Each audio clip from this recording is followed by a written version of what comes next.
रेतीसारख्या संवेदनशील विषयात एक पोलीस अधीक्षक रिपोर्ट करतो, हे डिसिप्लिन आहे?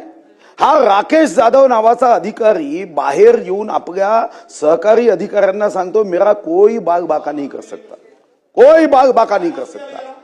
रेती चोरीमध्ये याचं क्षेत्र नाही आहे।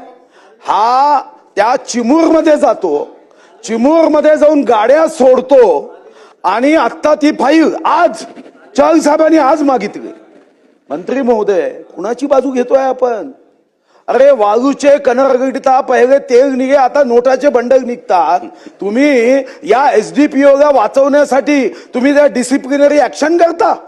काही तर मन आपल्याला आहे की नाही? आपण काय पत्थर के सनम झालोय? तुम्ही आता त्यांना निलंबित करा।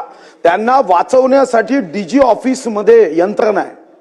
मी स्वतः डीजीला भेटलो, डीजीनी 4दा फोन केले, फाईल निघता निघत नव्हती। 4दा मी प्रत्यक्षात स्वतः भेटलो। अशा डीजी मॅडम असेल तर मला म्हणे मैं क्या कर सकती हूं। खरंच आहे। कुठे गेला महाराष्ट्र? अध्यक्ष महाराज, अपेक्षा ही आहे, तुमच्या जिल्ह्याचा मी पालकमंत्री राहिलो आहे, कधीतरी जाण ठेवा। तुम्ही आता त्यांना निलंबित करा आणि निलंबित करून फक्त ही डिसिप्लिनरी ऍक्शन नाही, त्याची एसीबीची चौकशी करा। नागपूर एसीबीला प्रकरण द्या आणि त्याची बाकी माहिती व्यक्तिगत मी तुम्हाला देतो। तुम्ही एसीबीची चौकशी आणि त्याचं निलंबन, खरे जर तुम्ही भ्रष्टाचार विरोधी काम करणारे गृहराज्यमंत्री असाल, खरे असाल, खोटे असाल तर मग उत्तर बदलून द्या, पण खरे असाल तर आता निलंबित करा। कोणाच्या दबावावर येऊ नका। मी स्वतः 4दा गेलो आहे डीजी ऑफिस मध्ये, काही लाज राहिली नाही प्रशासनाला। मंत्री महोदय उत्तर द्या। ज्येष्ठ सदस्य सन्मान्य सुधीरभाऊ मुनगंटीवार यांनी सांगितलेली परिस्थिती, सांगितलेली घटना आणि केलेली मागणी ही निश्चितच अतिशय जबाबदार पद्धतीने आपण ही मागणी केलेली आहे। घटना देखील गंभीर आहे। जी विभागीय ऐकून घ्या ना, जी विभागीय चौकशी आता त्यांनी सांगितलं की डीजी ऑफिस मध्ये 32 दिवसापासून फाईल पडलेली होती आणि तिथे एक काहीतरी व्यवस्था आहे, रॅकेट आहे की ती फाईल येऊ देत नाही, तर निश्चितपणे उत्तर उद्या ह्या विभागीय चौकशीचा अहवाल मागण्यात येईल आणि विभागीय चौकशीचा अहवाल आल्याबरोबर जे या ठिकाणी मागणी करण्यात आली की एसीबीची चौकशी आणि निलंबन हे दोन्ही करण्यात येईल।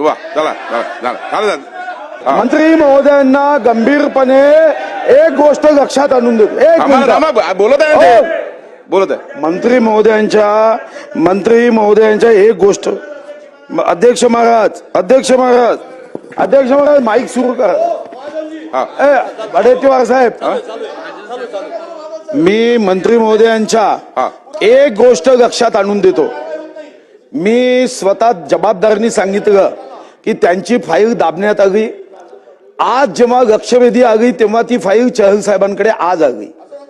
आता तुम्ही सांगताय निलंबन न करता आम्ही चौकशी करू, तर तुमच्या माहिती करता सांगतो की तो ज्या पद्धतीने तिथं डायलॉग देतोय सलीम जावेदचे की मेरा कोई कुछ बिघाड नहीं सकता, आपण निलंबन कशासाठी करतोय की चौकशीमध्ये त्यांनी हस्तक्षेप करू नये, एवढाच मुद्दा आहे।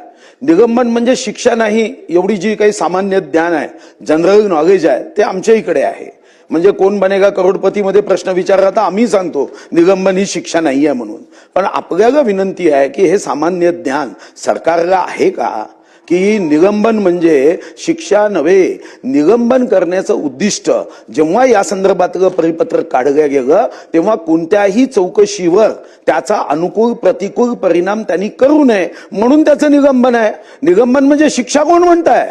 तुम्ही आता निलंबन करा, त्या चौकशीवर कोणताही अनुकूल प्रतिकूल परिणाम होणार नाही। आज ती फाईल गेली, इतके दिवस पडून राहिली, 4-4दा गेल्यावर पडून राहिली, याचा अर्थ काही तर गंभीर आहे। हा, वाचवायचं असेल तर वाचवा, काही अडचण नाही। वाचवायचं असेल तर वाचवा, सांगा आम्हाला वाचवायचं आहे, काही अडचण नाही, पण कमीत कमी अशा पद्धतीने डिसिप्लिन पोलीस विभागाचं बिघडू देऊ नका की एसपीच्या विरोधात जाऊन। अध्यक्ष महाराज बोलू द्या ना, बोललेत ना आपण, बोलू द्या ना, गंभीर विषय आहे। हो मांडला ना आपण ताबडतोब निलंबन करावं ही मंत्री महोदयांना हात जोडून आग्रही मागणी आहे। सन्माननीय मंत्री महोदय, सभागृहाचे ज्येष्ठ सदस्य सन्मान्य सुधीरभाऊ मुनगंटीवार यांना माझी विनंती आहे. आपण सभागृहाचे ज्येष्ठ सदस्य आहात.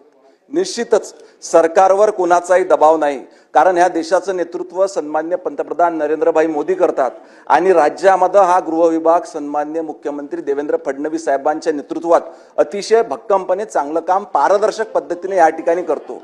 कुठल्याही दोषी व्यक्तीला लपविण्याचा सरकारचा कुठलाही उद्देश त्या ठिकाणी नाही आहे. परंतु आपली जी प्रक्रिया आहे, मी आपण सांगितली, आपली जी कार्यपद्धती आहे, त्या कार्यपद्धतीत विभागीय चौकशीचा अहवाल येणाऱ्या आठवड्यात मागून, ह्याच येणाऱ्या आठवड्यामध्ये मागून तात्काळ निलंबन आणि एसीबीची चौकशी आपण जे सांगितली ते करणार आहोत.